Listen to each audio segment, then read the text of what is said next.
Bismillahirrahmanirrahim. Inna anzalnahu fi lailatul qadr.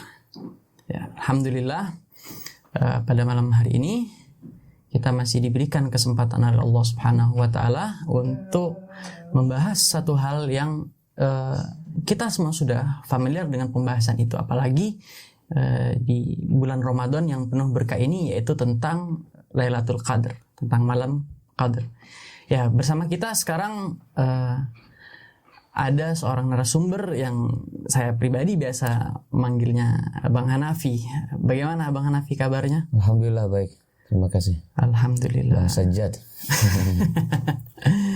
Ya, pertama saya ucapkan kepada antum dan seluruh umat muslimin atas syahadah daripada Amirul Mukminin Ali bin Abi Thalib. Dan juga saya ucapkan tentunya kepada antum dan seluruh kaum muslimin dengan syahadahnya Sayyidul Qaid Al-Imam Khamenei. Al-Imam Al-Khamenei. Yang itu Ridwan Allah Ta'ala.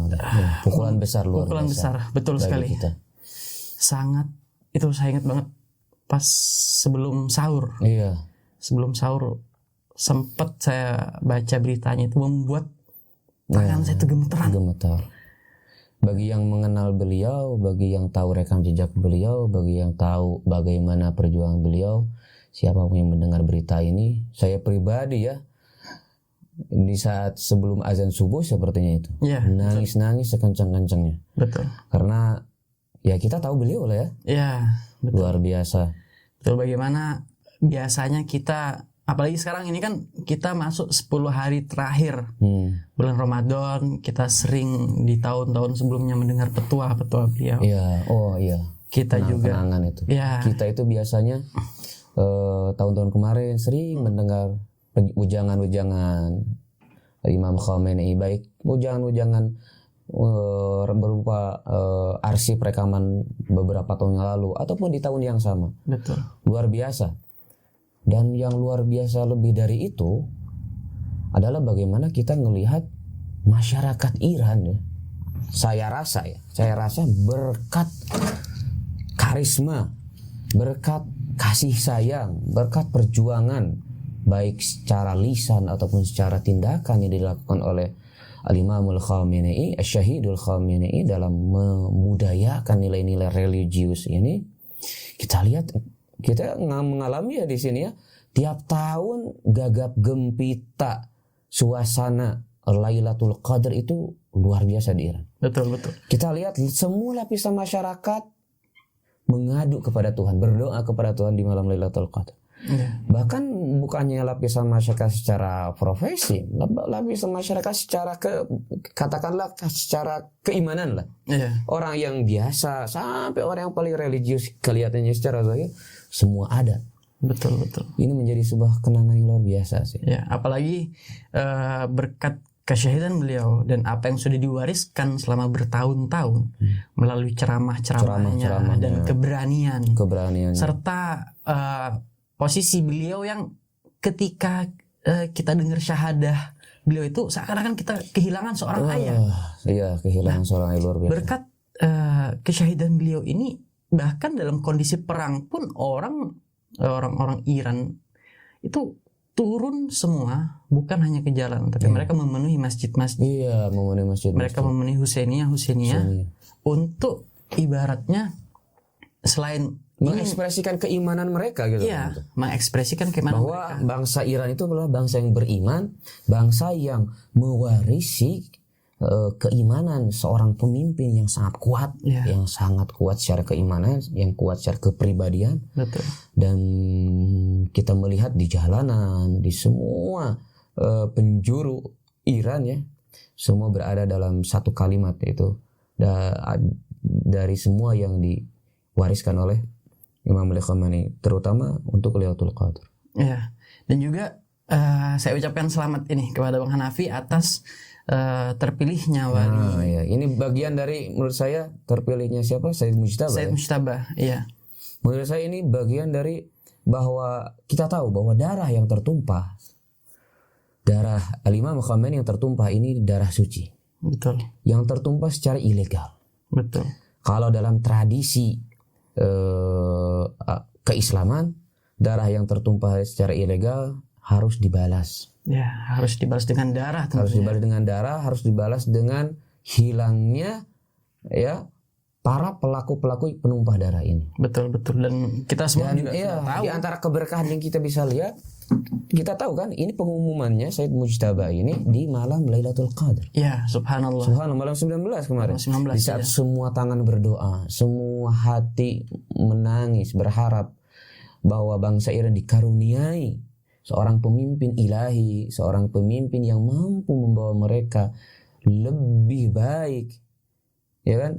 Meneruskan jalan perjuangan Syahid Ali Khamenei yang alhamdulillah juga dia adalah seorang putranya Syahid Khamenei. Ya, putra kedua ya kalau nggak salah ya. Putra kedua. Ngomong tentang Lailatul Qadar, Bang Hanafi, ini kira-kira enaknya kita mulai dan kita bahas dari mana nih?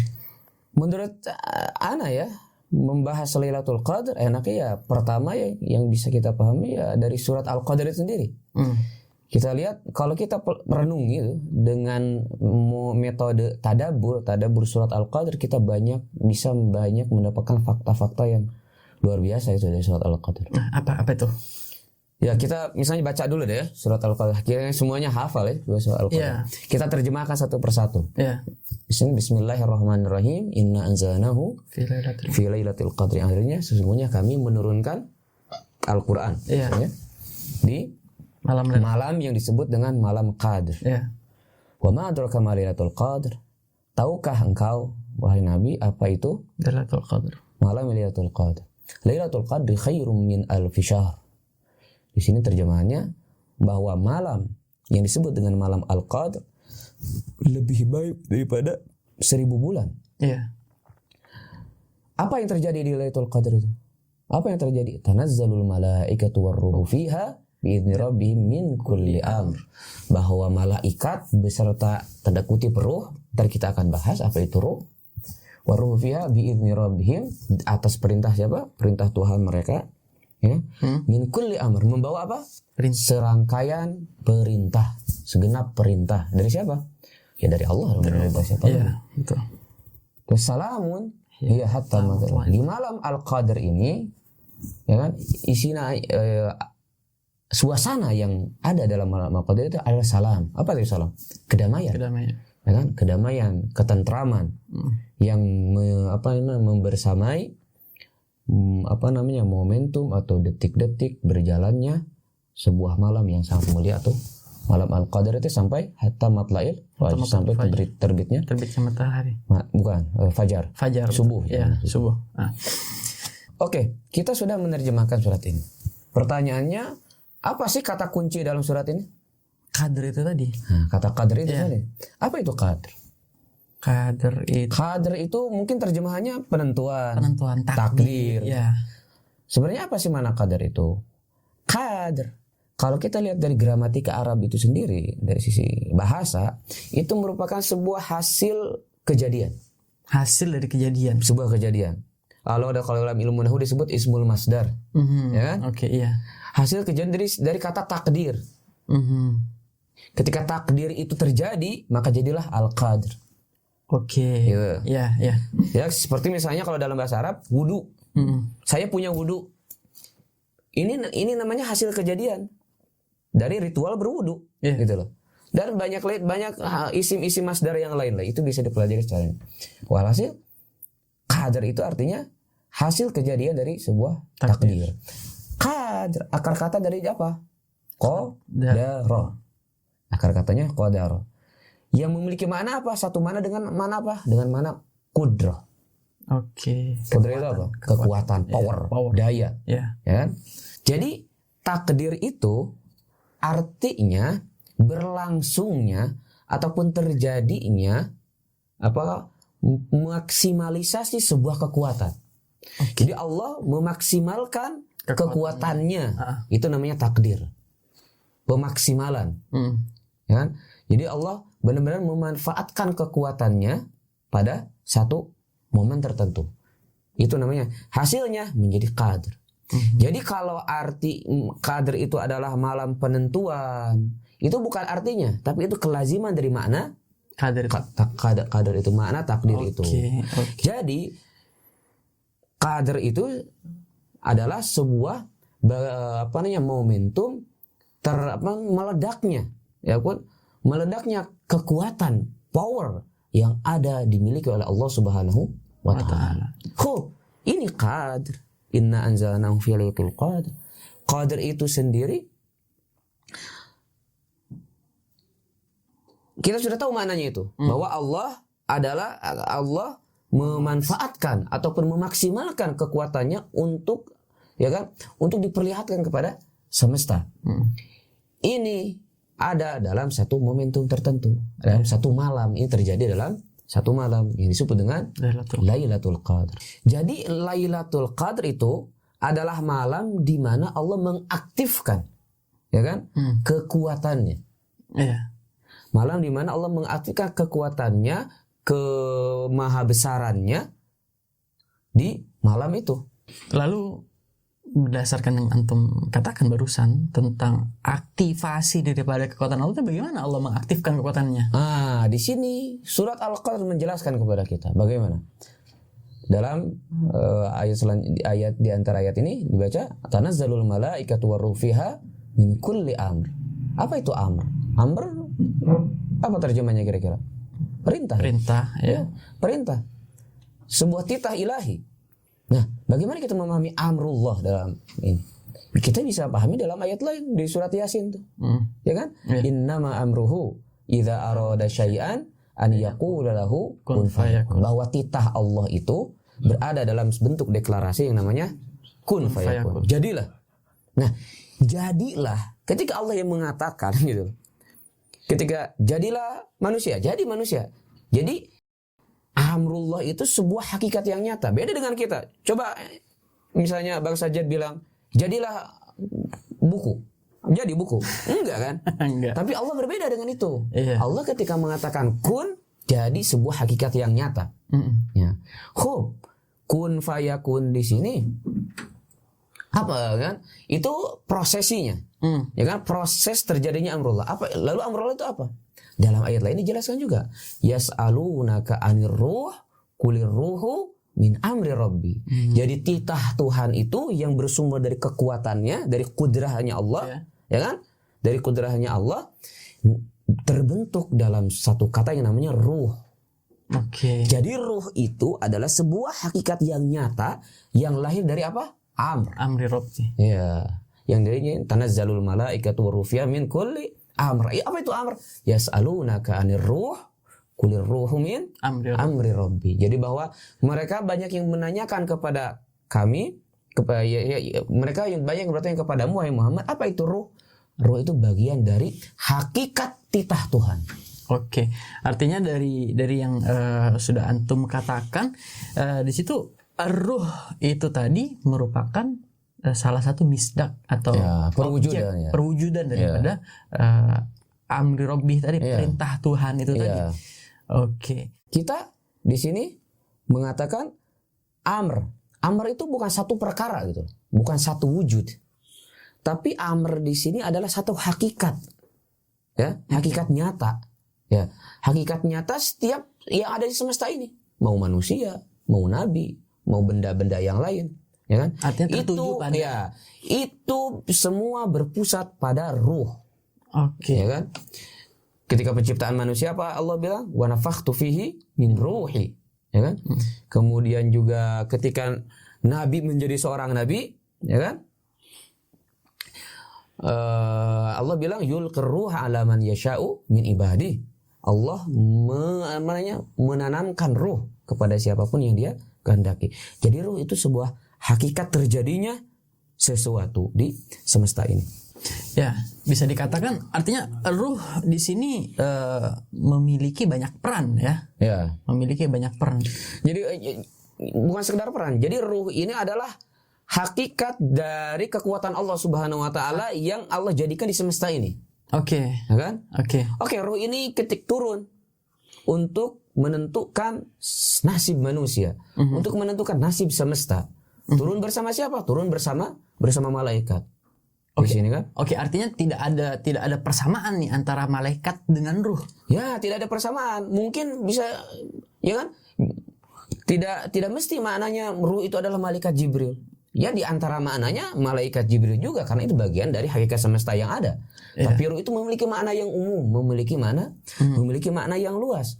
Jadi ruh di sini adalah sebuah hakikat yang hidup, hakikat yang nyata yang Allah dijadikan di semesta ini. Nah, ketika malaikat turunnya bersama siapa? Bersama ruh itu. Jadi malaikat itu bisa bernilai, ya kan? Bisa bernilai karena bersama ruh.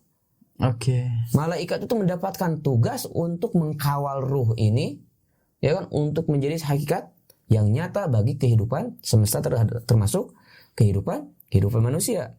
Turunnya malaikat dan ruh ini, tanazzalul malaikatu warruhu fiha biizni rabbihim, tentunya dengan izin Allah Subhanahu wa taala. Nah, jadi kesimpulannya gimana, Bang? Nah, jadi kesimpulannya Allah Subhanahu wa taala yang memiliki perintah terhadap alam semesta, betul? Iya, betul. Ya kan? Innama amruhu, Allah memiliki perintah terhadap semesta. Apa itu perintahnya? Kun fayakun. Lalu apa bentuk perintahnya? Yas'alunaka 'anir ruh, qul ruhu min amri rabb. Ruh, perintahnya itu bentuknya adalah ruh. Ketika ruh ini, ya kan, turun yang merupakan sumber dari kekuatan Allah Subhanahu wa taala. Ini adalah bagian desain Allah Subhanahu wa taala terhadap jalannya kehidupan semesta ini. Termasuk kehidupan manusia. Takdirnya, nasibnya, hasil akhirnya. Allah telah setting, Allah telah bentuk sedemikian rupa dalam hakikat nyata ini, hakikat hidup ini yang bernama ruh. Lalu malam Al-Qadr ini dikatakan dalam surat ini adalah khairun min alfi syahr. Tidak ada malam yang memiliki nilai seperti malam yang terjadinya penentuan ini. Terjadinya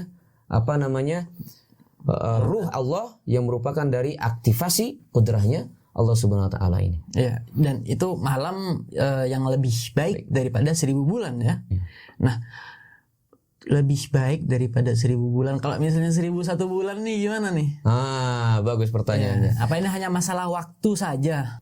Ya, dalam bahasa Arab, dalam ungkapan bahasa Arab, ketika dikatakan 1000 itu bukan maknanya angka yang nyata benar 1000, tapi adalah kiasan dari sesuatu yang tidak ternilai. Mungkin kita di kehidupan kita juga dalam obrolan kita gitu ya. Kamu sekalipun kamu misalnya bersihin 1000 kali itu tetap aja najis misalnya. Ya itu artinya tidak ada yang bisa kamu lakukan untuk membersihkan ini dengan cara yang kamu lakukan. Tidak bisa. Mau dengan sebanyak apapun gitu. Itu maksudnya. Jadi artinya malam Al-Qadr itu malam yang paling bernilai. Yang tidak ada malam yang lain yang bisa menandingi nilai yang dimiliki oleh Al-Qadr. Ya, yang jelas di saat Allah mengaktifkan kekuatannya. Makanya Lailatul Qadr khairun min alfi syahr. Jadi itu telah yang bisa kita renungkan di bagaimana memahami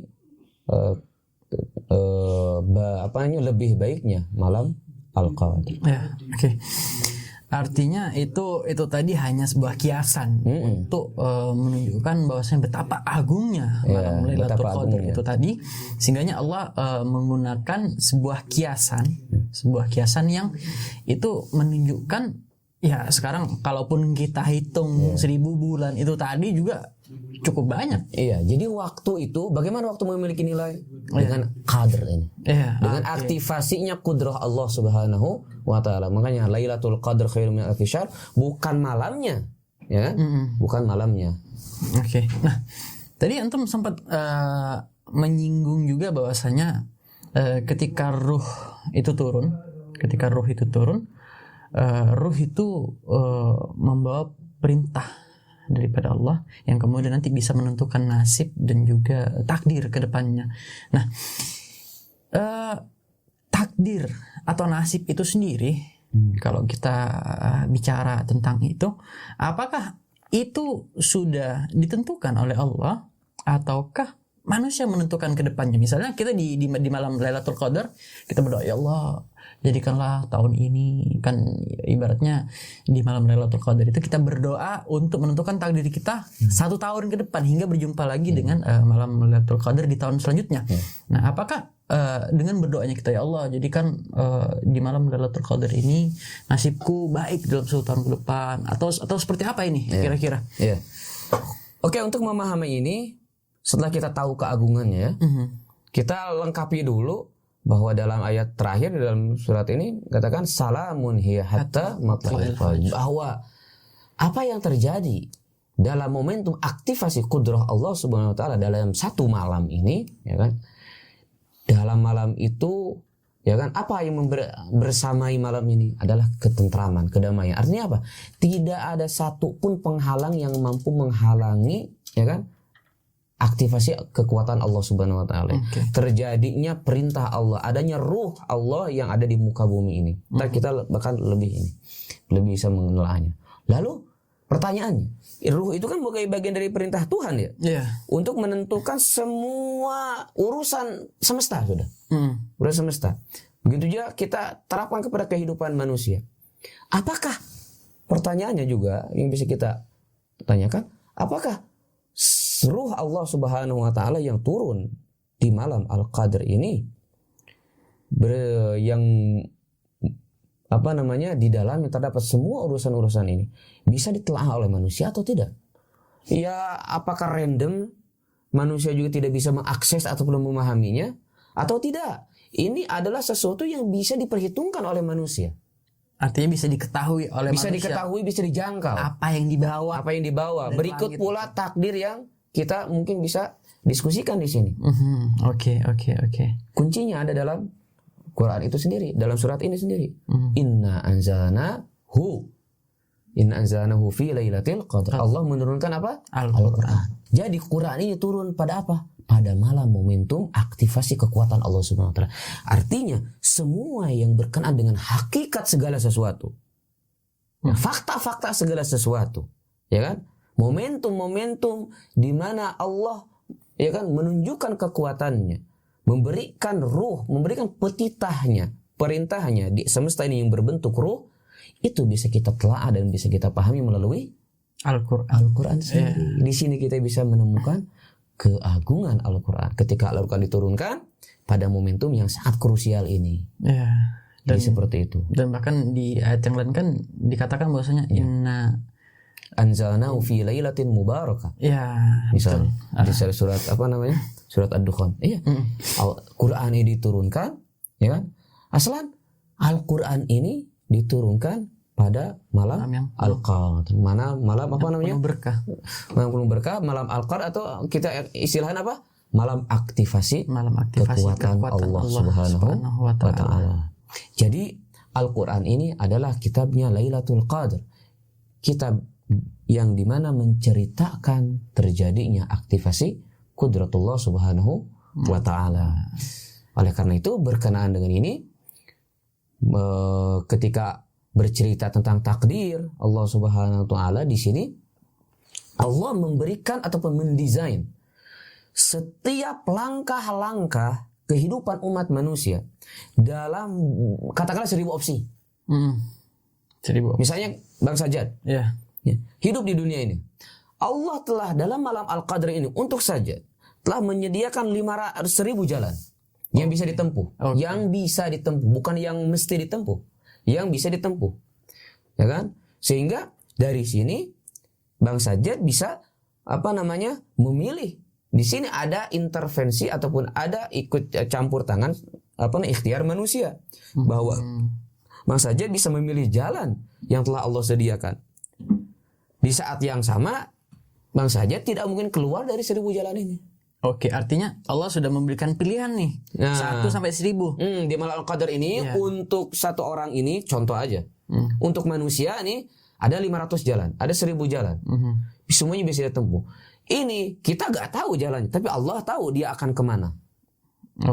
Di malam Al-Qadr. Jadi ketika kita berdoa, ya Allah dan lain sebagainya, di malam Al-Qadr, artinya di sana kita ingin menentukan jalan yang ingin kita tempuh.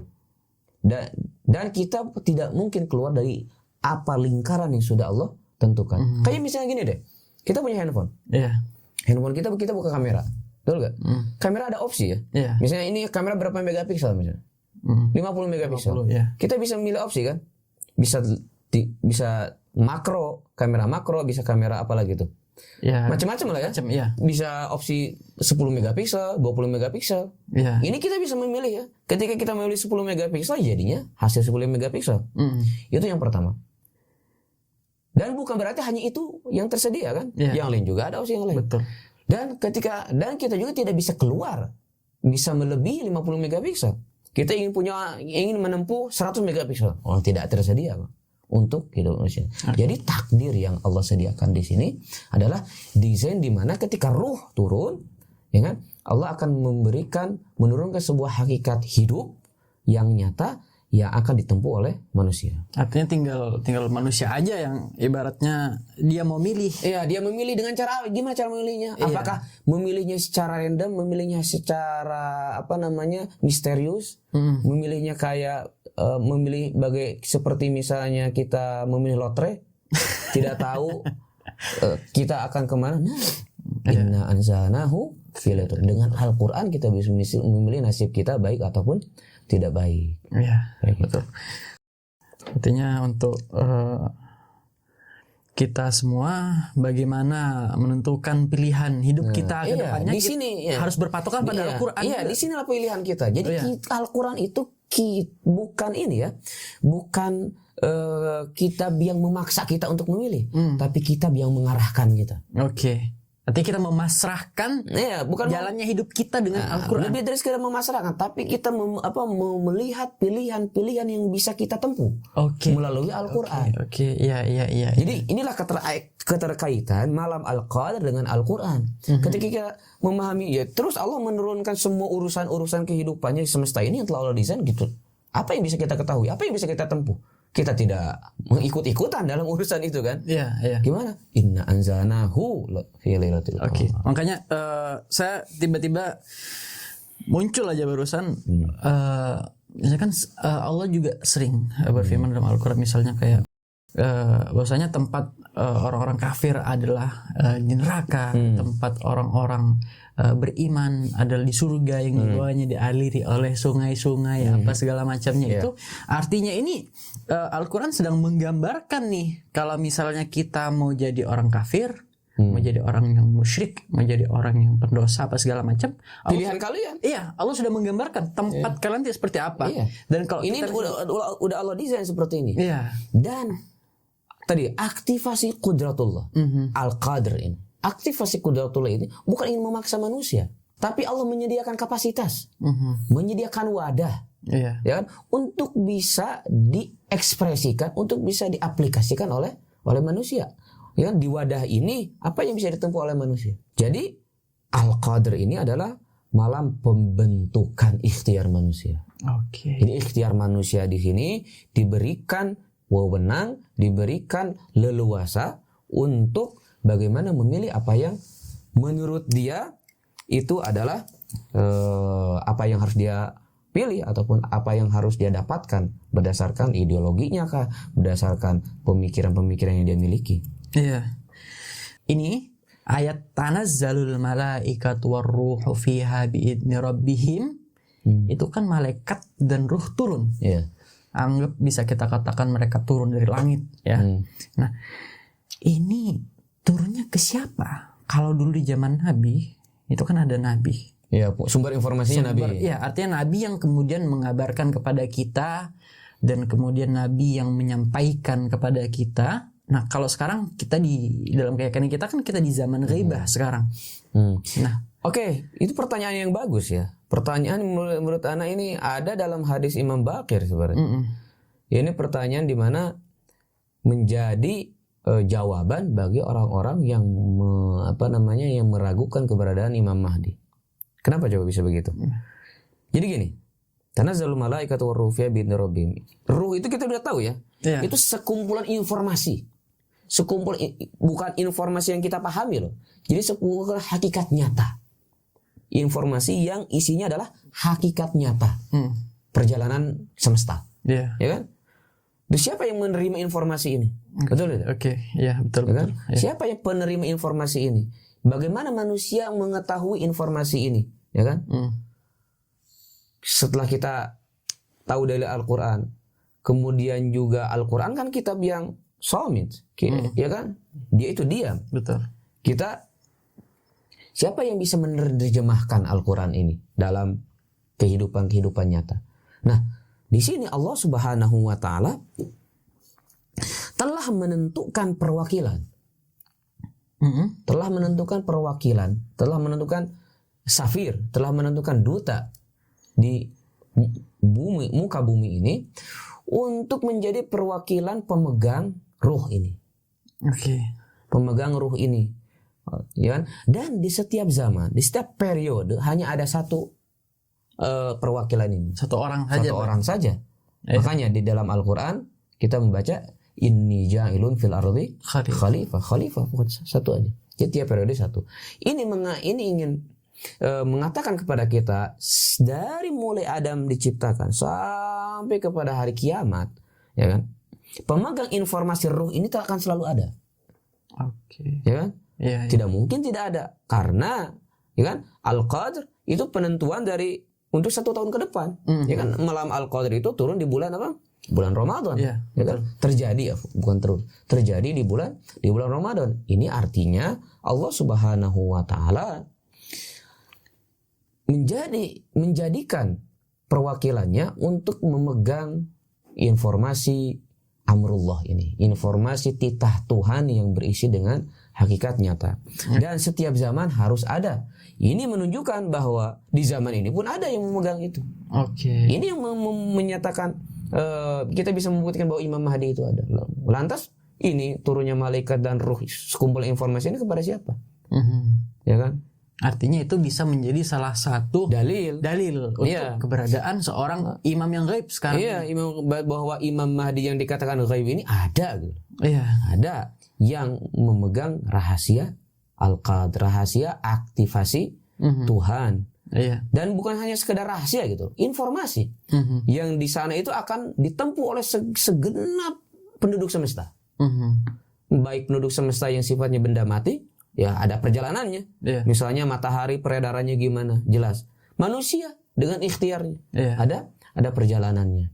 Di sini kita bisa memahami bahwa inilah makna Lailatul Qadr, ma'ana tanazzalul malaikatu waruh, sangat menarik sebenarnya. Untuk kita telaah bahwa ini loh makna Lailatul Qadr. Ini makna ruh. Ya, sekali lagi ruh itu bukan hanya malaikat. Ruh itu adalah sebuah hakikat, kalau ada bahasa Farsinya hakikat zende. Hakikat yang nyata, yang hidup gitu loh. Betul. Ya, kita merasakan adanya hakikat, kita merasakan hidup. Ini bagian dari program besar Tuhan, project Tuhan, project Tuhan dalam menggambarkan kehidupan semesta ini. Jadi Allah membuat desain. Nih desainnya begini, ya kan? Desainnya, misalnya katakan ini rumah, desainnya Tuhan, ya kan? Ada jelas ada porsi-porsinya masing-masing. Ya kan? Ini dalam 10 tahun misalnya, ini didesain untuk bertahan lemari ini 10 tahun misalnya. Ini buku didesain untuk bertahan 200 tahun misalnya. Ada desainnya. Kemudian juga ada opsi-opsi untuk setiap satu objek itu ada opsi-opsi untuk ditempuh, terutama untuk bagi manusia. Artinya kalau misalnya itu makanan ada expirednya lah ya. Ada expirednya. Cuman itu tergantung, misalnya kayak manusia ya tergantung bagaimana ikhtiar dan usaha mereka itu sendiri. Nah, tadi Bang Hanafi memberikan kepada kita bagaimana cara untuk mengakses atau misalnya kita ingin tahu tentang apa yang diturunkan oleh malaikat dan ruh di malam Qadr itu, kita bisa menggunakan 2 akses. Yang pertama adalah Al-Quran dan yang pertama adalah Al-Quran, dan yang kedua perwakilannya Nabi. Nah, perwakilan Tuhan yaitu Imam Zaman di zaman ini. Nah, sekarang kan Imam Zaman itu tidak bisa kita temui secara langsung sebagaimana a'imah kita sebelumnya yang mereka itu hadir di tengah-tengah masyarakat. Nah, itu bagaimana kita ingin tahu, ya Imam, tolong sampaikan misalnya di tahun ini apa nih yang ingin Allah, atau apa yang sudah dirancang oleh Allah untuk 1 tahun atau beberapa tahun ke depan. Jadi persoalannya bukan bagaimana kita bisa mengetahui, bukan itu. Bukan bagaimana kita bisa mengetahui apa nasib saya. saya itu punya berapa nasib, bukan persoalan itu. Tapi itu tuh ruh itu persoalan satu manusia ini misalnya telah Allah turunkan, ya kan, tersimpan informasinya melalui wakilnya dan tersimpan pula, ya kan,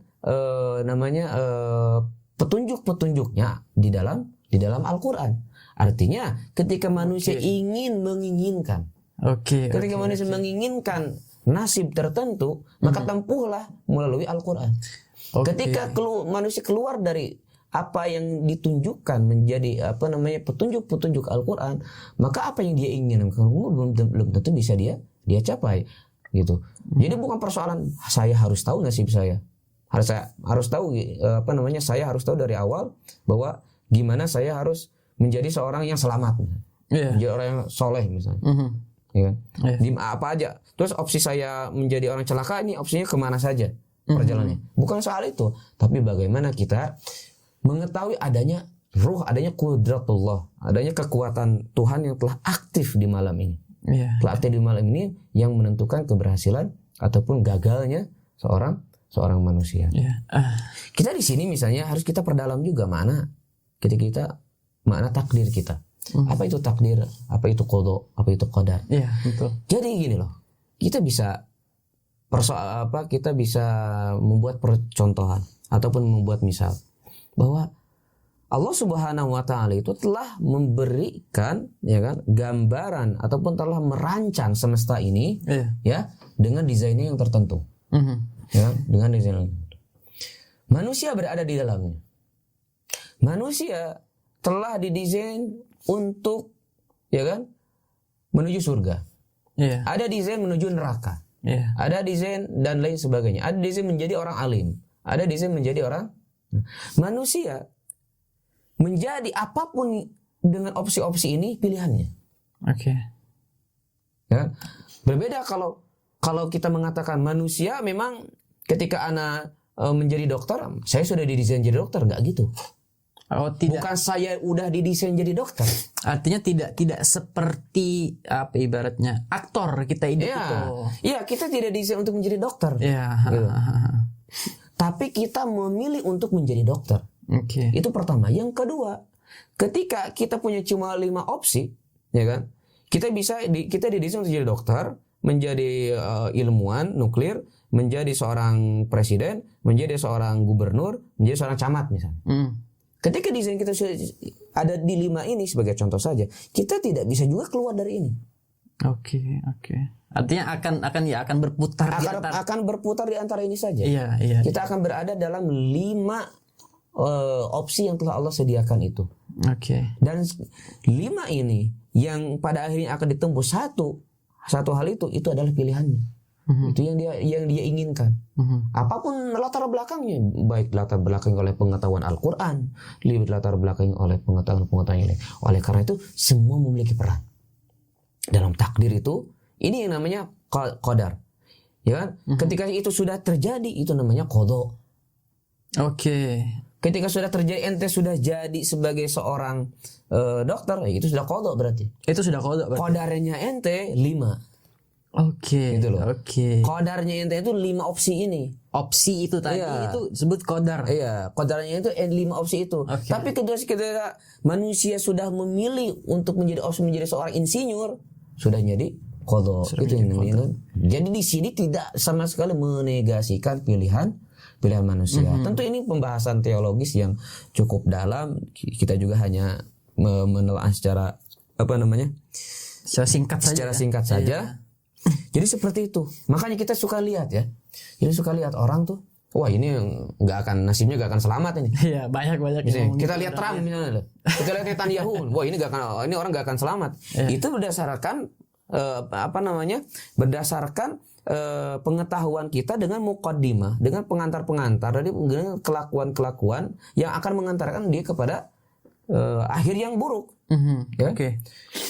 Tapi apakah menutup kemungkinan ada opsi lain yang membuatnya dia selamat? Tidak.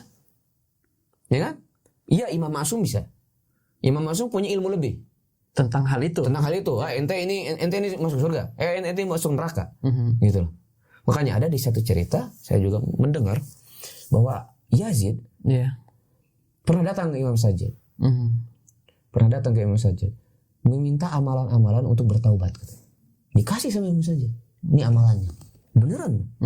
Waktu itu tuh kalau gak salah Sayyidah Zainab ataupun siapa bertanya, kenapa ente ngasih amalan buat taubat untuk seorang seperti Yazid? Saja bilang apa? Saya tahu dia gak akan bertaubat. Saya tahu dia, saya kasih amal ini dia tidak akan bertaubat. Nah, itu mungkin bacaan kita dia tidak akan selamat, tapi akan menutup kemungkinan untuk 1% dari 1000 ini. Ya, 999-nya dia memiliki opsi celaka, tapi akan menutup kemungkinan 1% untuk tertutup, untuk menjadi berbalik arah. Tidak menutup kemungkinan. Contohnya siapa? Al-Hur. Iya. Bagaimana Al-Hur? Di antara dia sudah menempuh jalan. Jadi di antara 1000 ini dia menempuh jalan, katakan 1000 atau katakan 5, berapapun ya. Dia untuk menempuh jalan memblokade Imam Husain untuk ke Kufah. Ya. Dan menggiring masuk ke Karbala. Iya. Seandainya kalau tidak diblokade saja tidak akan terjadi Karbala. Betul. Gara-gara ya Hur. Betul. Tapi di saat yang paling krusial, di saat kita menilai, wah ini gak akan selamat nih orang nih. Iya. Udah ngapa Imam Husain digituin? Ini orang gak akan selamat nih. Tapi di saat yang sama, di saat momentum yang sangat krusial, Hur bilang, inni ukhayyiru nafsi bainal jannati wan nar. Satu kesempatan saja. Ya kan? Itulah yang namanya pilihan manusia. Jadi dia memanfaatkan opsi satu dari 99 itu tadi. Bukan memanfaatkan. Jadi dia itu menyadari bahwa dia itu harus memilih opsi yang membuat dia mendapatkan tujuan. Lebih pada menyadari bukan memilih. Lebih pada menyadari itu tadi. Oke. Ini pembahasan yang sangat menarik dan juga saya juga mendapatkan ilmu-ilmu baru nih dari perbincangan kita berdua di. Ya ini diskusi hangat aja. Nah, cuman secara keseluruhan bagaimana antum menyimpulkan pembahasan tentang Lailatul Qadar ini? Jadi Lailatul Qadar menurut saya ya, ini adalah malam di mana Allah ya kan memberikan, menumpahkan, katakan ya, mengaktifkan ya kan kekuatannya, menguatkan kudrahnya dalam menentukan kehidupan semesta. Gitu. Dalam menentukan kehidupan semesta. Ini kehidupan semesta ini sudah didesain dengan momentum seperti ini. Dan ini ya kan semuanya adalah berisi tentang kebaikan, berisi tentang suratan takdir manusia untuk menuju kepada kehidupan sempurna manusia. Semuanya berada dalam sebuah informasi yang bisa diakses oleh manusia supaya manusia memahami hakikat ini, gitu. Supaya manusia memahami hakikat ini diakses dalam Al-Quran. Makanya penting kita untuk tadabbur Al-Quran, unsba Al-Quran. Syahid Khamenei, Imam Khamenei pernah mengatakan, saya mewasiatkan kepada kalian dalam 1 tahun tidak ada 1 hari pun kalian terlewat membaca Al-Quran. Baca saja. Betul. Karena di sini kita bisa mendapatkan informasi tentang hal-hal yang berkaitan dengan nasib kehidupan kita. Betul. Jadi makanya riwayat-riwayat yang mengatakan pentingnya memanfaatkan momentum dengan ibadah, dengan ritual, itu supaya kita mampu, ya kan? Supaya kita bisa mendapatkan informasi untuk memilih jalan yang harus ditempuh oleh kita sebagai manusia dalam menuju kesempurnaan. Oke. Ya, terima kasih Bang. Sama-sama. Untuk ilmu-ilmunya tentang malam Lailatul Qadar dan apa yang antum sudah sampaikan, insyaallah itu bisa bermanfaat untuk kita semua. Ya, dan kepada penonton saya ucapkan terima kasih. Insyaallah kita akan berjumpa di episode yang menarik ke depannya. Saya ucapkan wassalamualaikum warahmatullahi wabarakatuh.